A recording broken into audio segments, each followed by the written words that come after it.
अपने ही रंग में रंग दो चाहूं दया में दाता चाहूं दया में दाता अपने ही रंग में रंग दो मांगो और कुछ ना मांगो और कुछ ना हृदय में प्यार भर दो चाहूं और कुछ ना हाँ जी चाहूं और कुछ ना हृदय में प्यार भर दो चाहूं और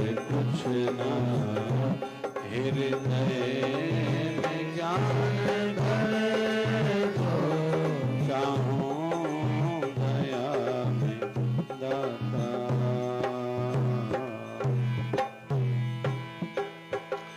दुख दर्द सब काले के खुशियाँ में सब में बांटो दुख दर्द सब काले सब में बांटो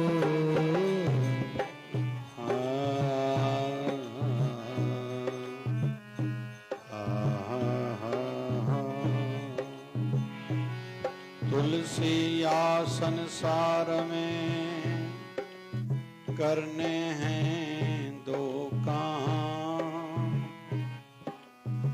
देने को टुकड़ा भला और लेने को हरि नाम दुख दर्द सब का लेके खुशियाँ में सब में बांटो दुख दर्द सब का लेके खुशियाँ सब में बांटो तन मन और धन सारा तन मन और धन सारा अपनी सेवा में लगा दो तन मन और धन सारा तन मन और धन सारा अपनी सेवा में लगा दो चाहूं दया में दाता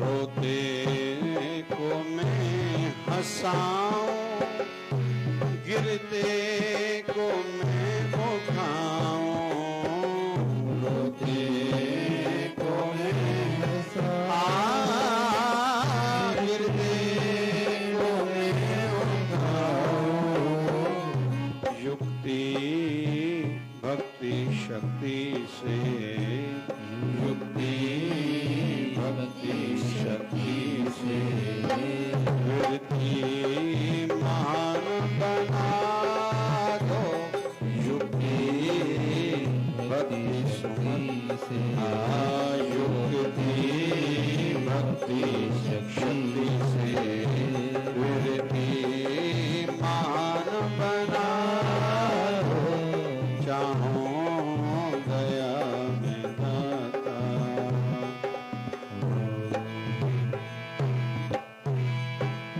जय शिवधारा वृंदावन शुभदेव साहिब की जय सबको समझ के अपना प्यार दो में सबको संत दास सबको समझ के अपना प्यार दो में सबको संत दास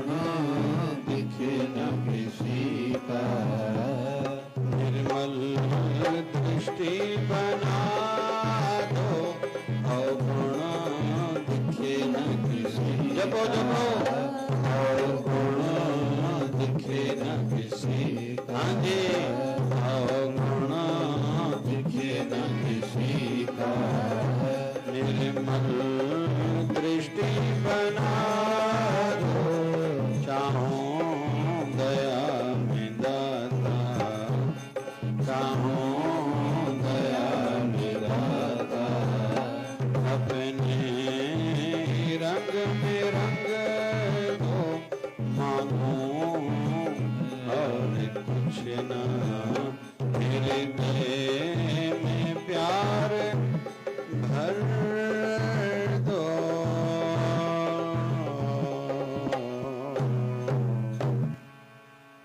चाहूं दया में दाता, जपो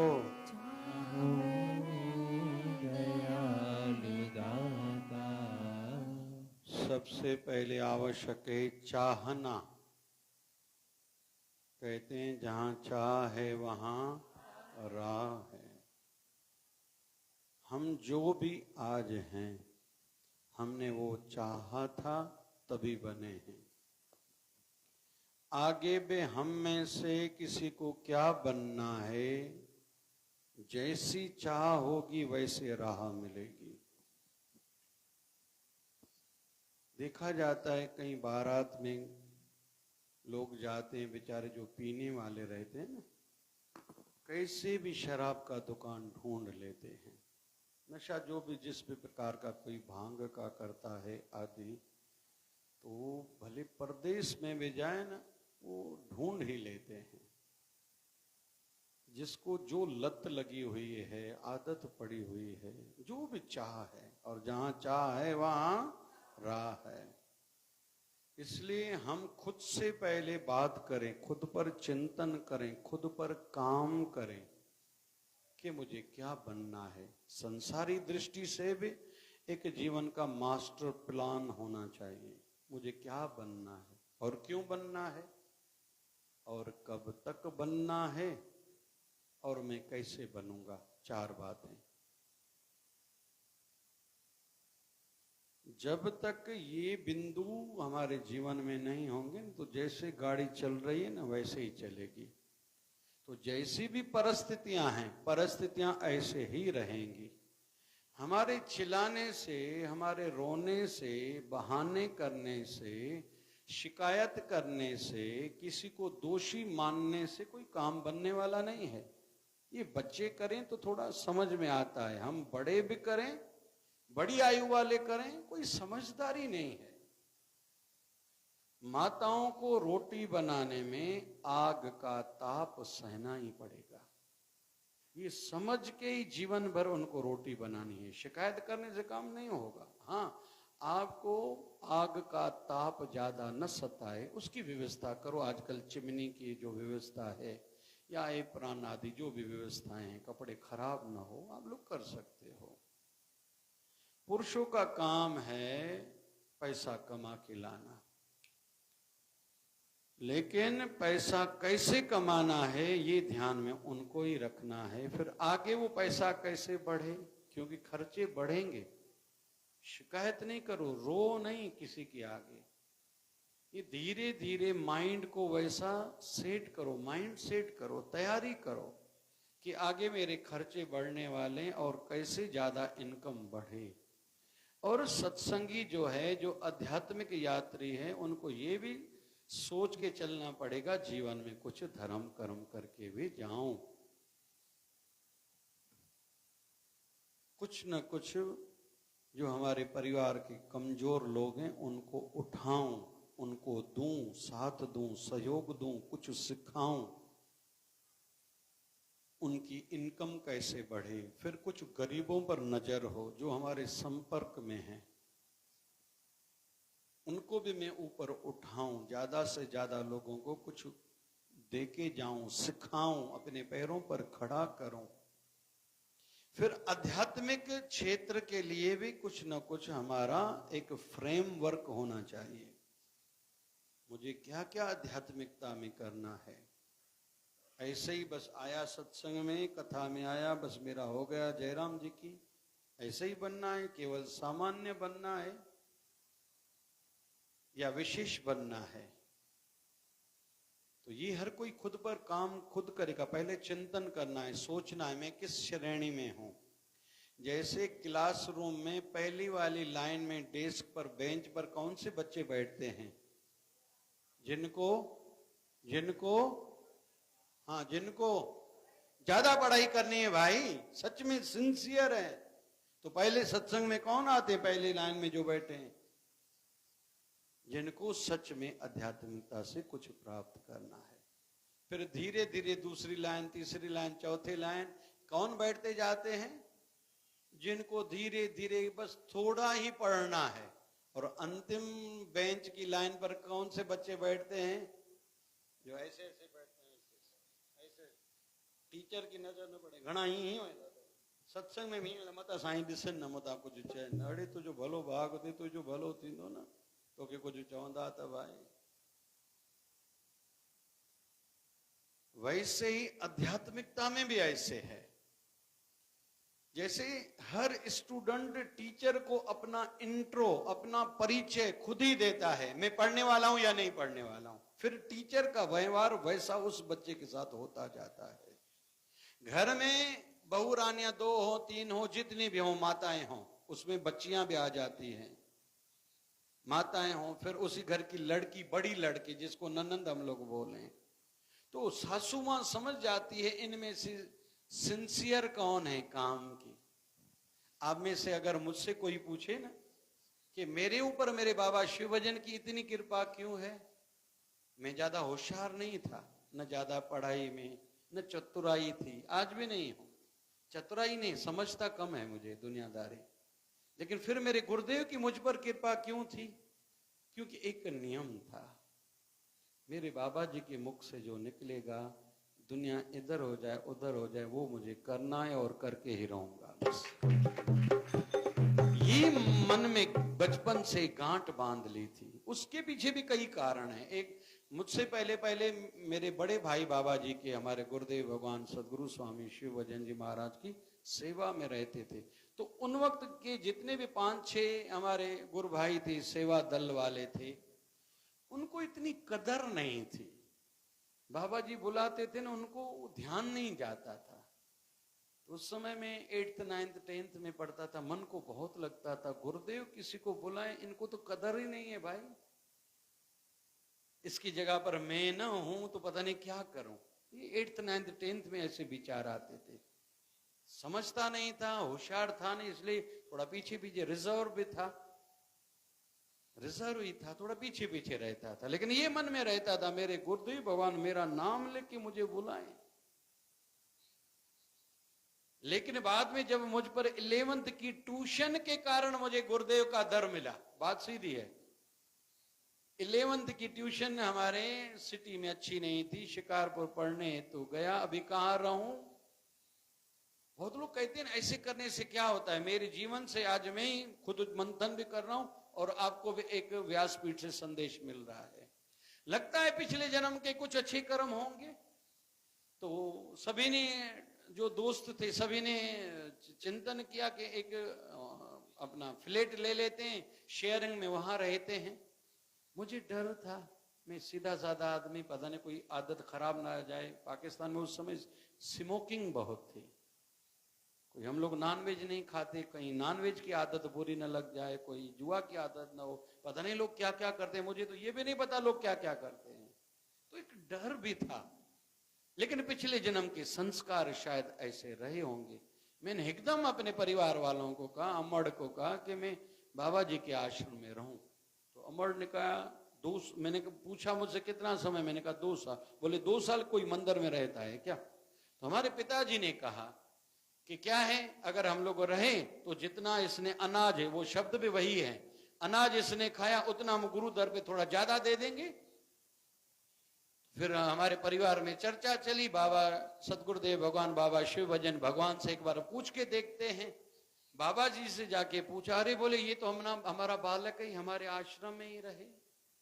इस बहाने से गुरुदेव ने अपनी ओर मुझे खींचा था।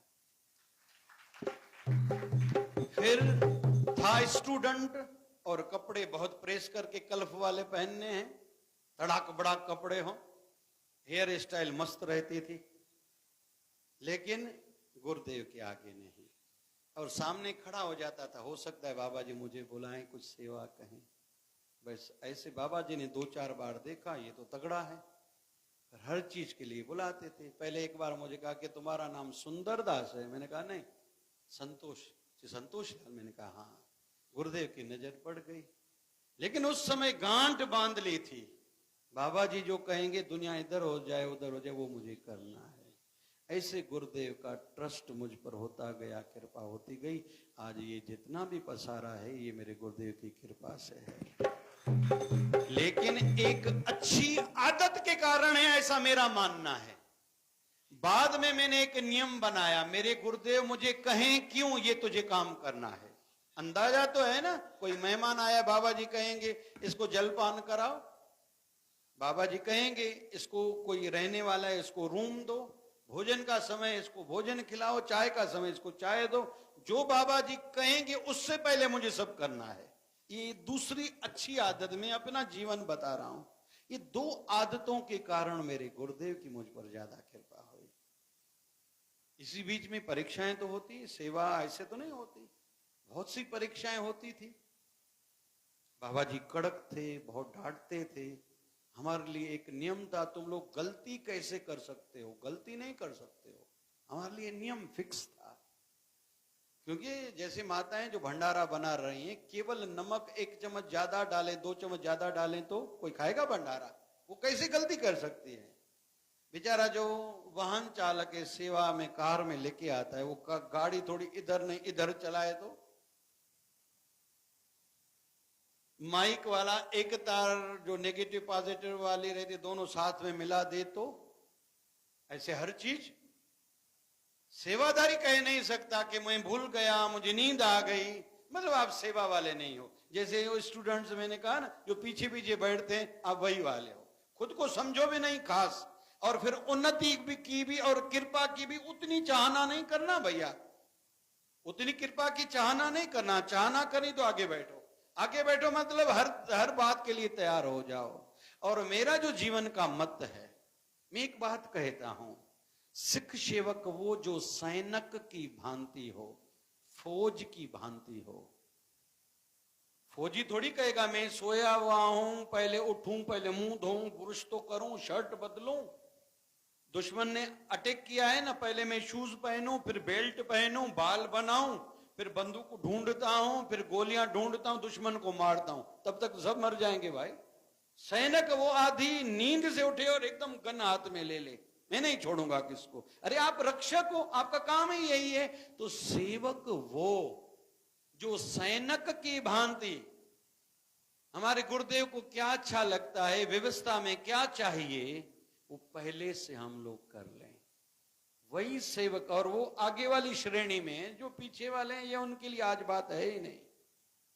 जो आगे वाले सच में जिनको पढ़ाई करनी, आध्यात्मिक उन्नति करनी है।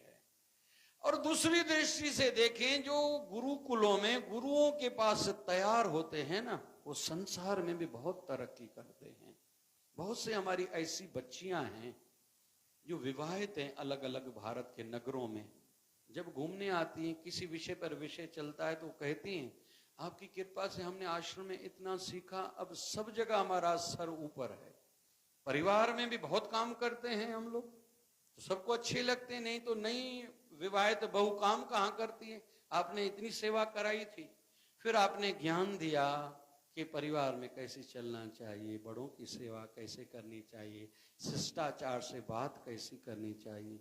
जो हमने सीखा, आज हमारा नाम बहुत ऊंचा है, परिवार वालों का प्यार भी मिल रहा है, आशीर्वादें भी मिल रही है, और हमारा घर में भी नाम अच्छा है। ऐसे लगभग हर नगर की पुरानी बच्ची जो आश्रम में सीख के गई, ऐसे हर साल बोल रही है। और जो भी कुंवारी कन्याएं मेरी बहनें बैठी हैं, आपके लिए भी यही नियम है। आप जहां जाओ एक भाव लेके जाओ। अमरावती में मेरे गुरुदेव का स्थान नहीं था, मन में पीड़ा रहती थी। 99 से लेके 2004 तक मैंने बहुत भाव रखा, बहुत प्रार्थनाएं की और बहुत प्रयास किया। कि मेरे गुरुदेव का अमरावती में आश्रम बनना चाहिए। और ज्यादा से ज्यादा मैंने गुरुदेव से एक बार यहीं अमरावती में आए थे बाबा जी, शायद 2006 होनी चाहिए, मैंने बाबा जी को निवेदन किया था।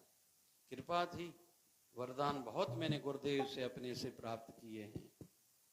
तो मैंने कहा था बाबा जी आपके स्थान भारत में 7 हैं, 700 क्यों नहीं हैं? बाबा जी चुप हो गए, हंसने लगे। छोड़ो ना। नहीं बाबा जी नहीं छोड़ूंगा। हर शिष्य का ये भाव होना चाहिए।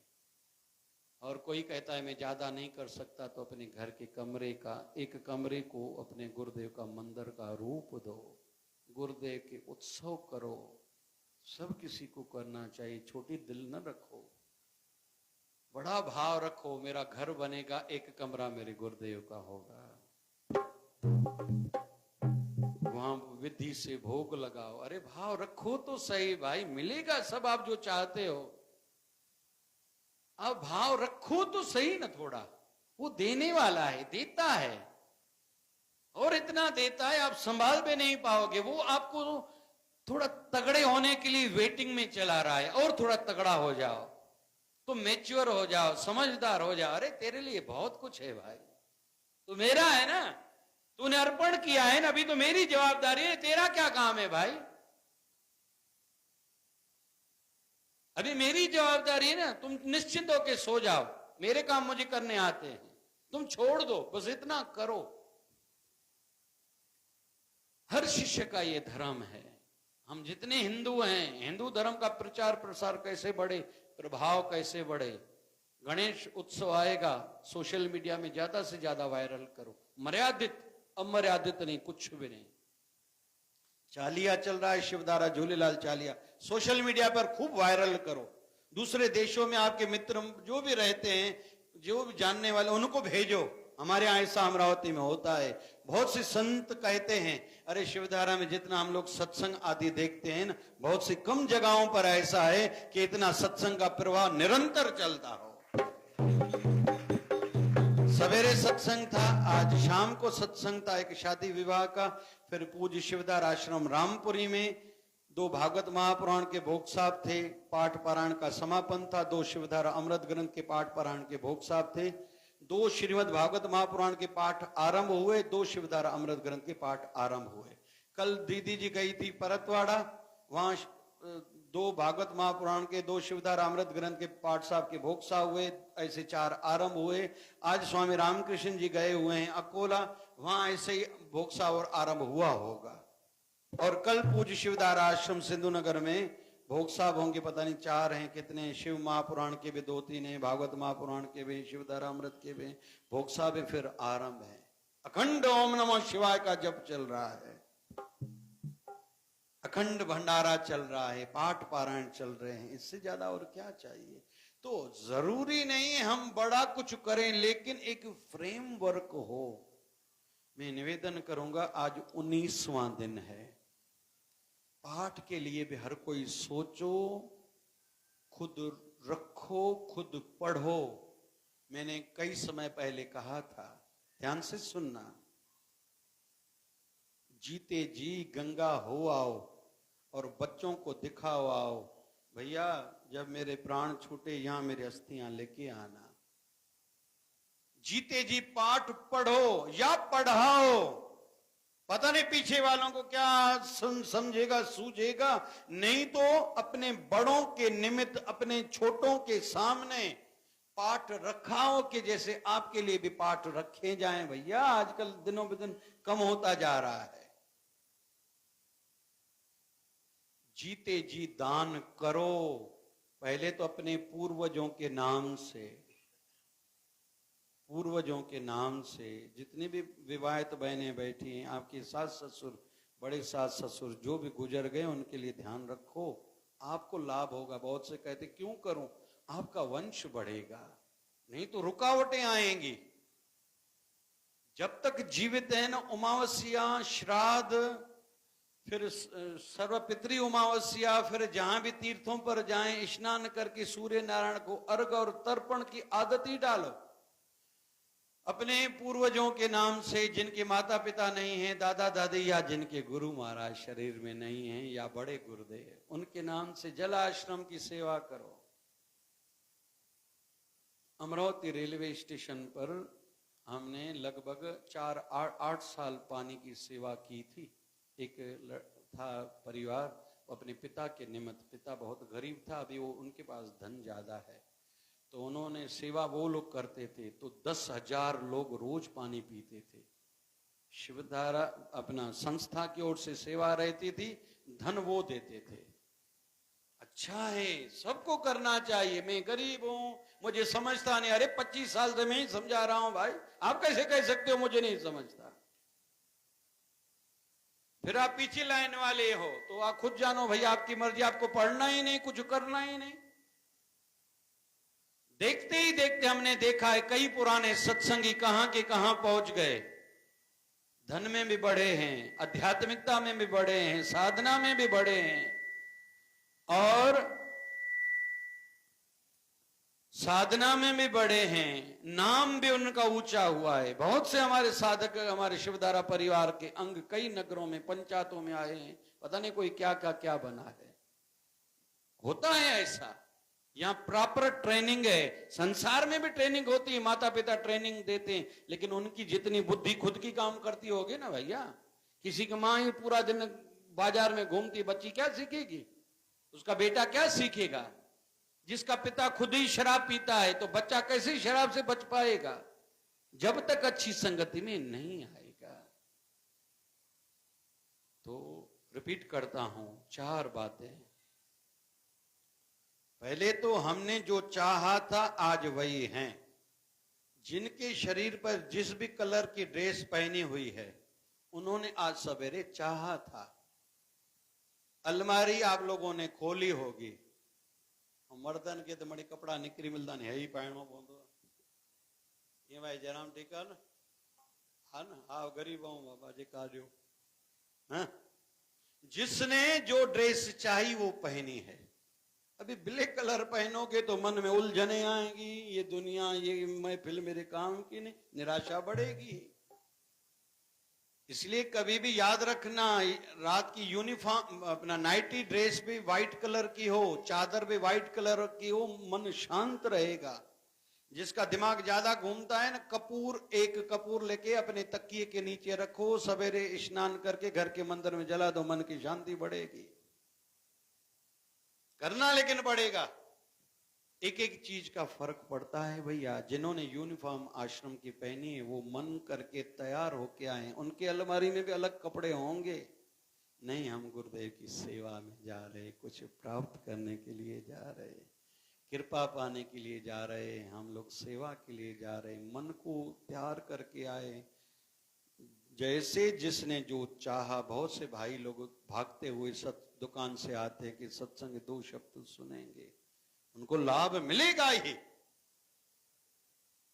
महात्मा गांधी ने भारत की सेवा की, भारत की आजादी में सब कुछ निछावर कर दिया, लेकिन देखा मेरे बेटे अच्छे नहीं हैं।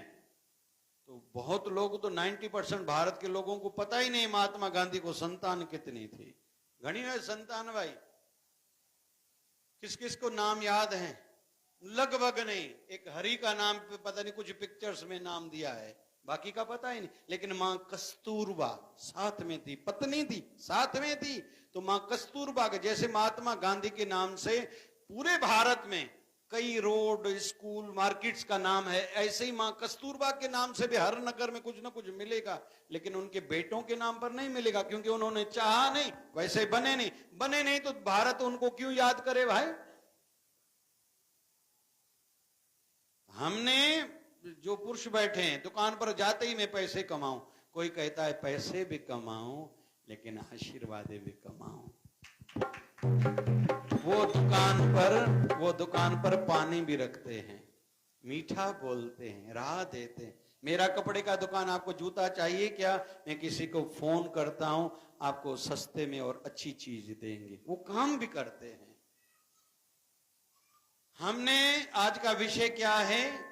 हमने जो चाहा है वो बने हैं, आगे की जो चाहना होंगी हम वैसे ही बनेंगे। आने वाले जन्मों में मुझे क्या बनना है, जैसे मैंने खुद का उदाहरण दिया, ये पिछले जन्म के संस्कार रहे होंगे कि मैं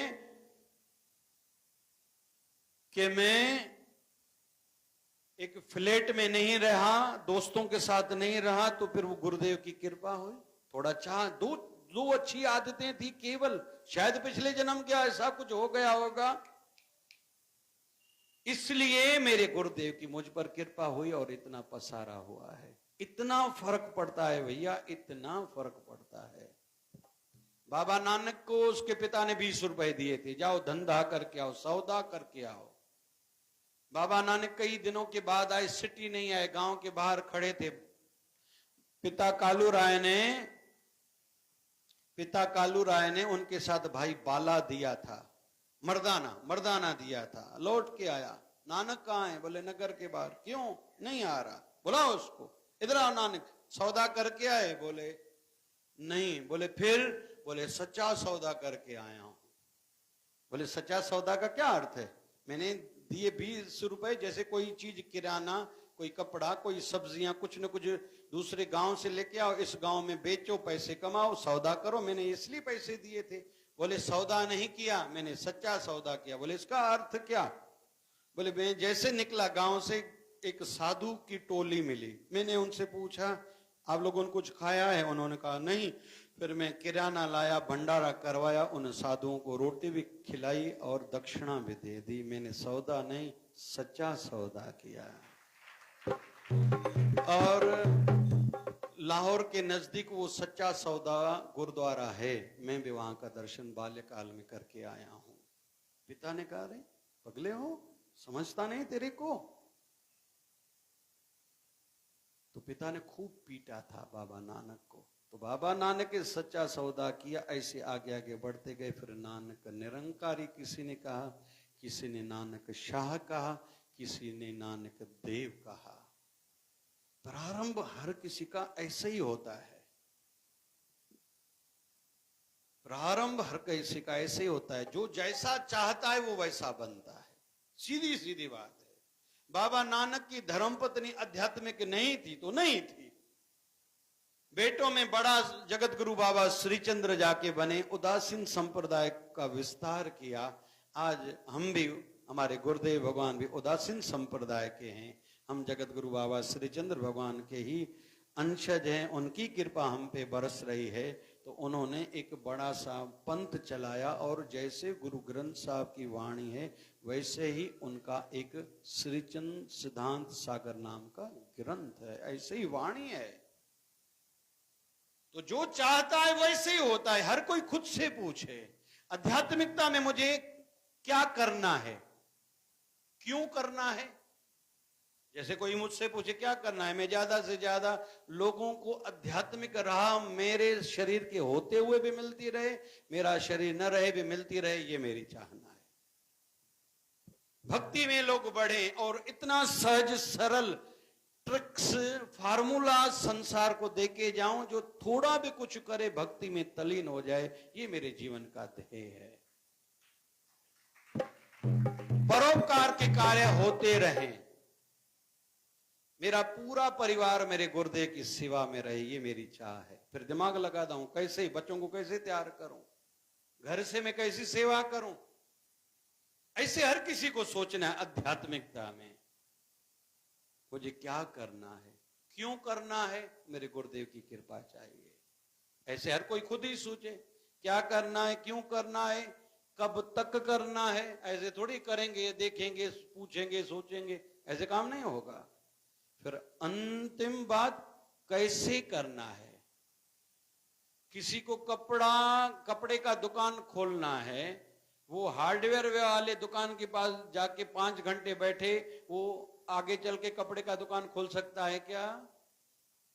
किसी को किराने का दुकान खोलना है, लेकिन सुनार के पास जाके रोज 10 घंटे बैठे, वो किराने का दुकान खोल सकता है क्या भाई? कैसे खोलेगा? जिसका दुकान खोलना है उसके पास जाके बैठे, उनसे सीखे, पूछे, सुने, सहे, सीखे, आगे चल के वो बड़ा आदमी बनेगा। सीधी बात है। वैसे ही आध्यात्मिकता में आपको बढ़ना है। जो आध्यात्मिकता में आपसे आगे हैं, जो संत हैं, जो गुरु हैं, उनकी शरण ले लो। नहीं चाहिए तो आपकी मर्जी है, संसार चल रहा है, आप भी चलो। ऐसे ही संसार में आपको क्या बनना है, आज तक आप जो हो, आप इसके योग्य हो, लायक हो। आपकी योग्यता इतनी है, आप इतने के ही लायक हो। आज जिसके पास जो भी है, जो अपनी फिगर है, इसको लेकिन ठीक करना तो हमारे हाथ में ना भाई। वैसे जितनी बुद्धि है, जैसा परिवार है, जितना पैसा है, जो भी पद मिला है, जितनी भी प्रतिष्ठा है, उससे सदुपयोग कोई कैसे करता है। जैसे कोरोना काल में कौन है, सोनू सूद नाम है ना एक्टर का, दूसरे एक्टर नहीं कर सकते थे, उन्होंने किया क्या, जिन्होंने किया वो उसने पुण्य कमाया, आशीर्वादें पाई। उन्होंने चाहा तो उनका होता गया, राहें खुलती गई। ठीक है ना। बिल गेट्स के लिए बोलते हैं, आज 90 साल का है, दुनिया का अमीर तरीन व्यक्ति है, आज भी कार खुद चलाता है, ड्राइवर क्यों रखूं, किसी को तनख्वाह क्यों दूं, आज भी पुराने घर में रहता है। लेकिन जितना कमाऊंगा उसमें से 80% में गरीबों में बांटूंगा। चाहता है ना वो चाहता है और करता है। अभी हमारे अंबानी परिवार की इन दिनों में शादी हुई, कितने महीनों तक शादी चले, हर किसी की चाह है। वो जो दूल्हा था, कुर्ता 241 करोड़ का कुर्ता था। अरे उसकी जगह पर बच्चों के लिए नाम से एक हॉस्पिटल बनाते थे, इतना पैसा, भले स्टैंडर्ड भी मेंटेन करना रहता है, समझता है मुझे, लेकिन इतना भी क्या भाई। एक उदाहरण मैंने बहुत समय दिया था पहले, एक लड़का है गणेश, वो रहता है नंदरबार में, प्रकाशा है जहां मां ताप्ती बहती, उत्तर काशी बोलते हैं उधर। मैं जाता हूं जब भी नंदरबार, लगभग नवंबर में, तो वहां में कार्तिक मास चल रहा होता है तो दर्शन हेतु जाता ही हूं। तो उस लड़के की घर में चर्चाएं थी, मंगनी हो गई, शादी है। तो घर के बुजुर्ग बैठे थे, इन्होंने कहा कि मेरी शादी आप लोग करोगे? बोले हाँ। बोले कितना खर्चा करना है? बोले 6.5 लाख निकाले हैं। उस लड़के ने कहा जैसे मैं कहूं मेरी शादी कराओगे? तो परिवार वालों ने कहा तुम कहो, तुम दूल्हे हो, तुम्हारी बात मानी जाएगी। बोले मेरी शादी बहुत सिंपल में करो, और जितना पैसा बच जाए मेरी इच्छा है मैं शिव कथा गिरी बापू से कराऊं। और ऐसा ही परिवार वालों ने किया, 11,000 रुपए में सिंपलेस्ट शादी की। बाकी जो खर्चा शादी में करना था वो शिव कथा गिरी बापू से करा के उन्होंने भगवान शिव की कृपा प्राप्त की। जो जैसा चाहेगा वो वैसा ही करता जाएगा, उससे होता जाएगा, करता नहीं जाएगा, उससे होता जाएगा। घणन की इच्छा ही कोने भाई, मेन मक्खण तो सुबह जो विराहे जे तो हेड ऑफिस असां गुरु दर ते, घणन की इच्छा ही ने उथदा छो, जंहिंखे इच्छा है वो पुजी वेंदा नी सुबह सवेर। घणन के जूअ चक भी न थी पाए, असांजो कोड़ असां साईं ते आया, साईं ते आयासीं, इन करे साम्हूं ईंदा हूं, साईं असां आया हूं। हा बाबा मेहरबानी, तू आए। जिसको डबल आशीर्वाद पानी है वो उसकी मर्जी। और जैसे 19 दिन गुजर गए, बाकी 21 दिन भी ऐसे ही गुजर जाएंगे। समय किसी के लिए रुकता नहीं। हमारे गुरुदेव भगवान सदगुरु बाबा शिव भजन भगवान कहा करते थे, संत समय शीशा किसी की परवाह नहीं करते। कौन कौन? राजा हो या रंग को, गरीब फकीर हो, लेकिन अगर दाग है वो आईना बताता ये तेरे को दाग है, आईना परवाह नहीं करता। समय भी किसी के लिए रुकता नहीं है। समय की घड़ी टक टक टक करे आगे बढ़ती जाती है। वैसे संत भी किसी के लिए रुकेगा नहीं, जो दे उसका भी भला, जो ना दे उसका भी भला। गंगा की भांति गंगा मैया किसी के लिए ठहरती नहीं है। कोई उसमें स्नान करे उसकी मर्जी, कपड़े धोए उसकी मर्जी, पिंड दान करे उसकी मर्जी, बहुत पशु धुलाते हैं उनकी मर्जी, गाड़ी धुलाते हैं उनकी मर्जी, कुछ लोग स्नान करके फिर गंगा जल घर भी लेके आते हैं, उसकी मर्जी। गंगा मैया को इससे कोई फर्क नहीं पड़ता। वैसे भी संत किसी की परवाह नहीं करता। सामने ऐसा जरूर दिलाएगा। आपको मैं याद कर रहा था, लेकिन मन करे जिसका नाम है संत, वो अटकता नहीं किसी में। भगवान बुद्ध बाल्यकाल में वैराग्य हुआ। पिता को जन्मपत्री बनाते समय किसी ज्योतिष आचार्य ने कहा था ये बड़ा कुछ सम्राट बनेगा या बड़ा कोई संत साधु फकीर बनेगा। पिता को मन में था ये मेरा बेटा राजा ही बने। संसार से बचाता था, कुछ देखे ही नहीं। कथा तो बड़ी है। छोटी आयु थी, किशोर अवस्था थी, एक कार्यक्रम में पिता ने भेजा, वो गए, कुछ घटनाएं घटी। एक वृद्ध था, इसने कभी वृद्ध कभी देखा, पिता ने ऐसा वातावरण बनाया था ये वृद्धों को न देखे। बोले ये ऐसा क्यों है? बोले हर कोई वृद्ध होता है। बोले वृद्ध होता है क्या? क्या मतलब है? बोले आयु के साथ बदलाव आता है शरीर। बोले मैं भी बनूंगा? बोले हाँ। पहला एक झटका आया, फिर आगे गए तो एक बीमार देखा। बोले ये क्या है? बोले बीमार है। बोले बीमारी क्या होती है? बोले हर किसी को शरीर की बीमारी आज नहीं तो कल लगने वाली है, मुझे भी लगेगी। बोले हाँ। दूसरा झटका ये आया। तीसरा, किसी की अर्थी लेके जा रहे थे, इसके पिता ने इसको ऐसे रखा कि इसके जीवन में वैराग्य नहीं आना चाहिए, सुख ही सुख हो। इसको ये पता होना चले बस केवल मन में रहे कि जीवन में सुख ही है। तो इसने पहली बार देखा कि किसी की अर्थी लेके जा रहे। बोले क्या है? बोले अर्थी है। बोले अर्थी का क्या मतलब है? जो बोले संसार में आता है वो गुजरता है, जो गुजर जाता है उसको अग्नि संस्कार करके हम लोग 5 तत्वों में शरीर को लीन कर देते। बोले मैं भी मरूंगा क्या? बोले हाँ। तीसरा झटका आया, घर में आए, वैराग का भाव जगा। पिता ने देखा इसकी चाल ढाल अच्छी नहीं है। याद रखें, थोड़ा सूक्ष्म बातें कहने जा रहा हूं, एक भारी भी है, कड़वी भी है। संसार को जो अच्छा लगेगा वो आध्यात्मिकता के लिए लगभग अच्छा नहीं होता। जो आध्यात्मिकता में आवश्यक है संसार को, वो अच्छा नहीं लगता। जैसे खाने में हर किसी को मीठा लगता, अच्छा लगता है, लेकिन उसी मीठे से बीमारियां होती हैं। करेला, नीम किसी को अच्छे नहीं लगते, लेकिन खाने से फायदे बहुत हैं, लेकिन किसी को अच्छे नहीं लगते। लगभग जितनी बीमारियां हैं 80% से ज्यादा हमारे स्वाद के कारण हैं। हम जितने भी बैठे हैं, आज नहीं तो कल सब किसी को कोई ना कोई रोग लगेगा जो स्वाद के पीछे है। जो स्वास्थ्य को ध्यान में रख के खाते ना, उनके लिए यही भोजन अमृत है, नहीं तो हम सब के लिए यही जहर है। तो भगवान बुद्ध को वैराग्य बढ़ता गया। पिता ने देखा इसकी चाल ढाल अच्छी नहीं है, मंगनी करा दी, फिर भी फर्क नहीं पड़ा। शादी करा दी, फर्क नहीं पड़ा। बेटा राहुल हुआ, फर्क नहीं पड़ा। एक दिन संन्यास लेने हेतु घर से निकल गए। बोध गया में अंत जाके पहुंचे। वहां 10 साल तक साधना की। 35 साल की आयु में साक्षात्कार हुआ। बोध गया के बोधि वृक्ष के नीचे पहला ज्ञान दिया, फिर आए काशी, फिर गए भूटान, चाइना, जापान आदि विदेशों में। शरीर के अंतिम सालों में फिर भारत लौटे और कुशीनगर में अपना शरीर त्यागा। ये भगवान बुद्ध का जीवन चरित्र है। लेकिन इसी बीच में बहुत से उतार चढ़ाव उनके जीवन में आए। जब साक्षात्कार हुआ और घर की ओर लौट रहे थे, और जन्म कैसे हुआ?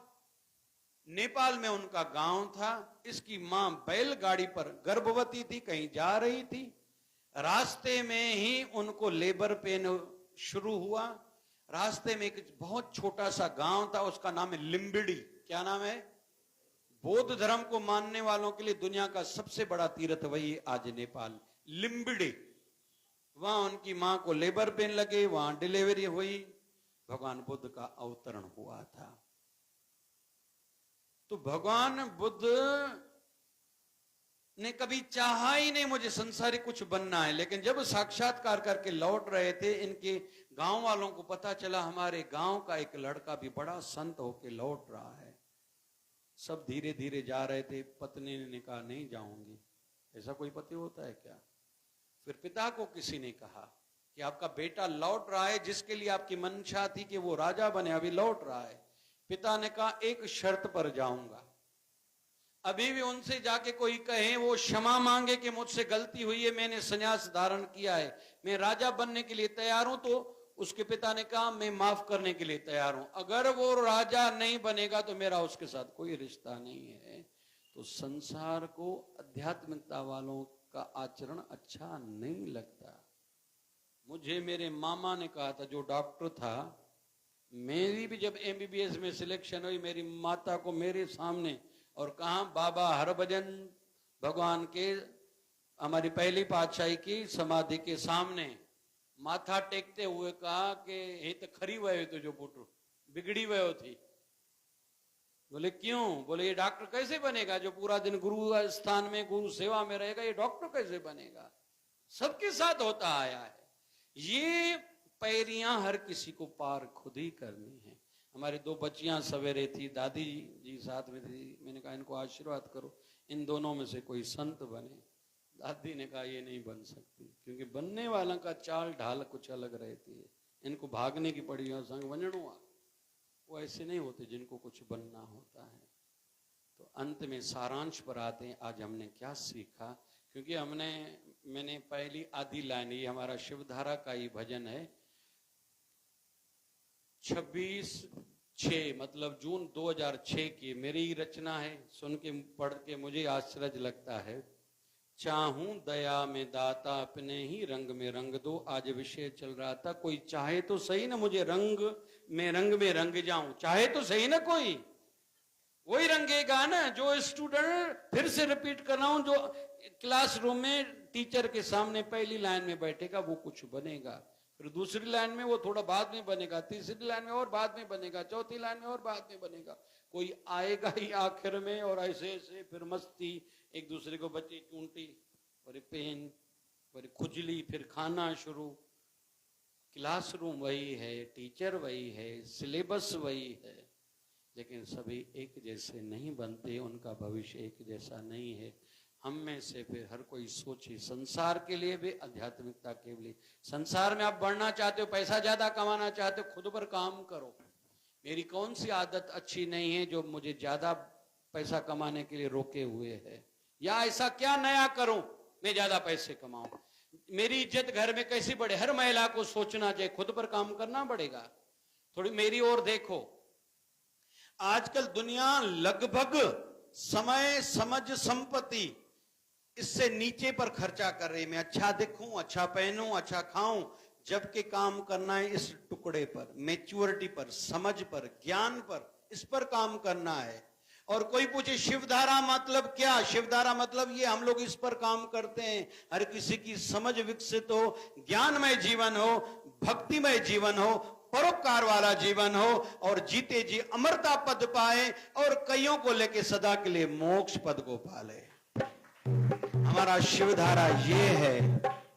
हमारा ये केवल नहीं चलता, केवल ये नहीं चलता है, लेकिन केवल ये नहीं चलता जिए मुझी सिंधु आयो लाल झूलेलाल ठार माता ठार, ये केवल हमारे यहाँ नहीं है भैया, ये बाहर मिलेंगी। हमारे यहाँ हीरे की बात है, मक्खन की बात है। खाने जैसा जिगर रखते हो, पहले अपना हाजमा मजबूत करके आओ, यहाँ का माखन मिलेगा, हजम कर पाओगे, कुछ बन पाओगे। संतन माखन खाया छाछ पिए संसार, संत कबीर कहते हैं माखन संसार का है ही संतों के पास। ऐसे ही आध्यात्मिकता में भी मुझे क्या बनना है, हर कोई खुद सोचे। अरे कोई कहता है मुझे शादी करनी, करो ना भैया। भगवान नारायण ने विवाह किया, भगवान शिव जी ने, भगवान ब्रह्मा जी ने, सभी ने विवाह किया, सभी संतों ने, संत कबीर ने, संत रविदास ने, सभी ने विवाह किया, इसमें बड़ा विषय नहीं है। लेकिन आप संकल्प तो करो, मैं या मुझे एक ऐसी संतान को जन्म देना है जो मेरी संतान को जो विशेष बने। संकल्प तो करो ना भाई, मन में चाह तो रखो, क्या करना है, क्यों करना है, और कब तक करना है, कुछ लिमिट तो फिक्स करो भाई। और कैसे करना है, आध्यात्मिकता के लिए भी सोचना है, संसार के लिए भी सोचना है। बाबा शिव भजन भगवान कृपा करें, जीते जी हम कर सकते हैं, बहुत कुछ प्राप्त कर सकते हैं। अरे वृद्ध अवस्था में आप सभी कर सकते हो। 72 साल की आयु में इस्कॉन संस्था के संस्थापक श्रील प्रभुपाद जी, 72 साल की आयु में गुरु ने कहा तेरी अंग्रेजी अच्छी है, तूने अभी गीता पढ़ लिए, जाओ विदेश में जाके भगवान कृष्ण का और गीता का प्रचार करो। जाने की तैयारी कर रहे हैं। कलकत्ते के साथ में कोई गांव है, जहां उनका गांव था, पहला हार्ट अटैक आया। पानी के जहाज में गए, दूसरा पानी के जहाज में अमेरिका पहुंचने से पहले हार्ट अटैक आया। अमेरिका पहुंचे, तीसरा हार्ट अटैक आया। महाराज स्वामी का हार्ट अटैक मुंजी वेंदो, 3 हार्ट अटैक आए थे। अभी पहचानने वाला कोई नहीं है। वहां पोर्ट पर उतरे, कहां जाए, ऐसे ही चलते जा रहे थे कि गार्डन देखा, वहां जाके बैठे। और उस समय अमेरिका में व्यभिचार बहुत था, लड़का लड़की आपस में ऐसे बैठते थे, हिप्पी कट बाल चढ़ते थे और ड्रग्स बहुत पीते थे। अमेरिका की दशा बहुत खराब थी। बैठ गए, झांझ लेके गए थे, बस केवल हरे राम राम राम हरे हरे, हरे कृष्ण कृष्ण कृष्ण हरे हरे, हरे राम राम राम हरे हरे, हरे कृष्ण कृष्ण कृष्ण हरे हरे। बस ये कीर्तन और कुछ भी नहीं। लोगों ने देखा कोई भगवा वस्त्र धारण किए हुए साधु हुए, सामने दक्षिणा रखी, तो इन्होंने बचपन में मालपुए बनाने सीखे थे गुरुदर पर। क्या बनाना सीखा था? पैसे इकट्ठे हुए, धीरे धीरे सामान लेके मालपुए तैयार किए। अमेरिका वालों को कैसे पता है मालपुड़ा की टेंदा नहीं, समझ में अजी होती निकाल। जो वहां से गुजरे, जो दक्षिणा रखे, खाओ भैया, बैठो मेरे साथ, बोलो क्या? हरे राम राम राम हरे हरे, हरे कृष्ण कृष्ण कृष्ण हरे हरे। सब नौजवान जुड़ते गए, फिर आयु बढ़ती गई, अभी 80 साल हो गई। अभी दूसरे नगरों में भी ये कोशिश करनी है, दूसरे देशों में भी ये कोशिश करनी है, और इस्कॉन संस्था की स्थापना की। अभी एक प्लानिंग बनाई, इस्कॉन दुनिया पूरी में बनना चाहिए और हर नगर में इस्कॉन मंदिर होना चाहिए। ये बुद्धि उन्होंने चलाई थी, वो परंपरा स्थापित की और थोड़ी शुरू की। और जब अंतिम श्वास निकल रहा था ना, तब भी गीता पर अनुवाद कर रहे थे। ये वीडियो वायरल बहुत होता है उनका। तो 72 साल की आयु में लगे, इतना बड़ा काम करके गए। हमारे बाबा जी गुरुदेव भगवान सदगुरु स्वामी शिव भजन जी महाराज का भारत में कौन था? कोई पहचानने वाला नहीं था। अधिकतर शुरू के सालों में ऋषिकेश रहे, बद्रीनाथ की गुफाओं में जो साधु साधना करते थे उनके साथ जाके बैठते थे, सेवा करते थे, सीखते थे, पूछते थे। फिर बाबा जी की भक्ति सिद्ध हुई। किसी ने उड़ते हुए देखा, किसी ने अंग अंग अलग होते हुए देखा, किसी ने एक ही समय पर कई जगहों पर बाबा जी को देखा, तब भी और आज भी। और भारत में इतने आश्रम हैं और इतने सारे सेवा कार्य हैं, तो करने का चाह तो हो ना। मैंने ये उदाहरण लिया है, चाह तो रखो ना, मुझे करना है। मेरे पास कोई व्यवस्था नहीं। आप में से कोई पूछे आपके पास कितने लाख हैं? भैया 1000 भी नहीं है। कौन से कितने बड़े काम में हाथ डाला है? 100 करोड़ के काम में। पैसे कितने? लाख रुपए नहीं है। काम कितना हाथ में लिया है? 100 करोड़ का। मेरे गुरुदेव चाहेंगे, अगर मेरी चाह में वो बात होगी तो 100 करोड़ का आश्रम जल्दी बनेगा। तो कुल मिला के विषय था, जहां चाह है वहां। चाह यही है कि मैं 5000 वाली ड्रेस पहनूं, लाख रुपए वाली मेरे पास मोबाइल हो। हमारी चाह यही है। अंतिम एक दुखद उदाहरण दे रहा हूं, नेगेटिविटी से कैसे होता है। इन दिनों में एक बच्ची ने, हमारे अपनी समाज की यहाँ की बच्ची ने धर्म अंतरण किया। एक भले मानस ने उनको बचाया। छोटी आयु थी, समझ में नहीं आ रहा था उसको पता। उन्होंने उन बच्ची से पूछा, क्या चाहिए? तुम अपने माँ बाप के घर जाओ। बोले 1.5 लाख की मोबाइल चाहिए। उस बेचारे ने वो भी लेके दी। अभी मुझे संदेश आया है, वो बच्ची अभी तक नहीं मान रही है कि मैं अपने माँ बाप के पास रहूंगी, उसके पास ही जाऊंगी। तो ये क्यों हुआ? एक घर में जो हम लोग आदतें बनाते हैं ना, एक दूसरे से चर्चा करते हैं, तेरे को ये लेके दूंगी, ये लेके दूंगी। अरे ये कौन, तुम्हें ये बनना है? उससे पहले खुद माँ बाप वो करे ना। बच्चे भी करेंगे, पैसा बनेंगे, लेकिन माँ बाप तो ठीक हो ना, तभी संतान ठीक होगी ना। बाबा शिव भजन जी भगवान कृपा करे, बस जो चाहेंगे वो होगा। अभी क्या चाहते हैं ये हमारी समझ पर डिपेंड करता है, आधारित है। और हमारा भविष्य, आने वाले जन्म और हमारी आने वाली वंशजें वैसी बनेंगी जैसा हम कार्य करेंगे। कार्य वैसा हमसे होगा जो हम चाहेंगे। बोलिए सद्गुरुदेव भगवान की। मैं चला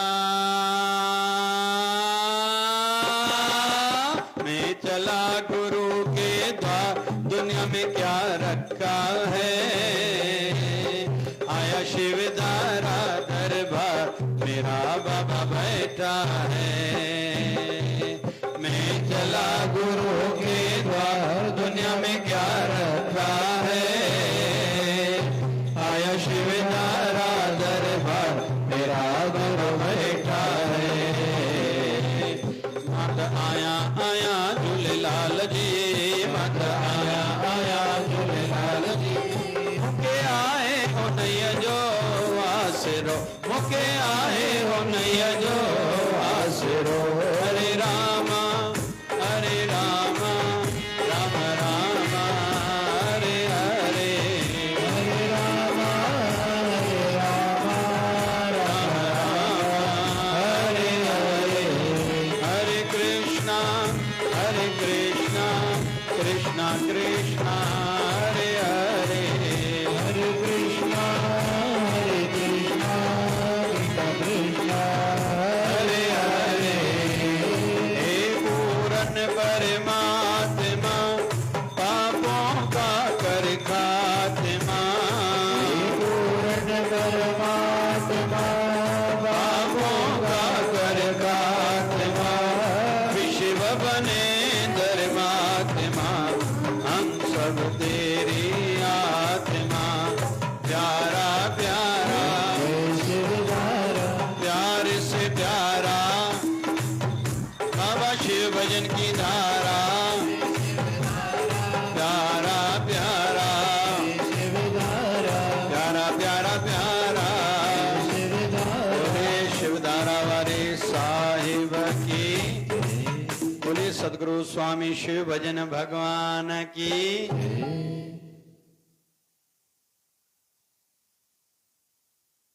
जय जय शिवधारा आज के